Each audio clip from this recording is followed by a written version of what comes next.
Untuk informasi lebih lengkap dan berita terkait, klik link di deskripsi. Jangan lupa subscribe channel kami di YouTube dan juga install aplikasi CNBC Indonesia di Google Play Store dan App Store untuk mengikuti perkembangan berita ekonomi dan bisnis terkini.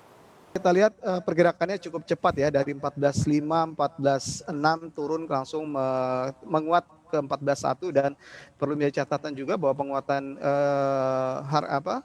kurs kita juga, mata uang kita juga diikuti oleh penguatan mata uang regional Asia lainnya ya. Jadi memang bisa dibilang dolar yang melemah cukup signifikan. Kalau ditanya sampai ke berapa, ini berarti mendekati level psikologisnya di 14.000 sampai 14.100. Dan tadi kalau melihat sentimennya akan sangat positif, khususnya bagi recovery kita, melihat tadi trade perdagangan global juga sudah mulai kemungkinan tendensinya akan turun cukup drastis eskalasinya, dan recovery COVID juga sepertinya juga belum ada perubahan yang cukup signifikan, artinya masih dalam on track dalam hitung-hitungan pasar.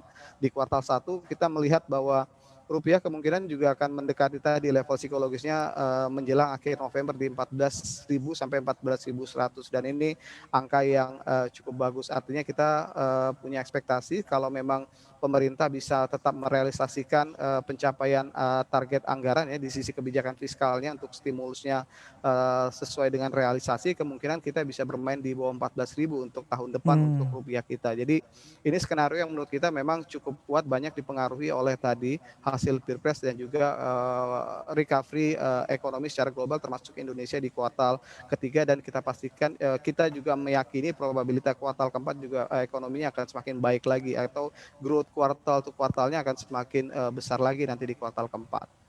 Bisa dibawa sampai ke 14.100-an di akhir November dan bahkan sampai ke bawah 14.000. Tapi rupiah masih bisa berapa lama dan seberapa sustensi Pak kalau kita berbicara mengenai memanfaatkan momen yang mengantarkan rupiah stabil dan kuat akhir-akhir ini?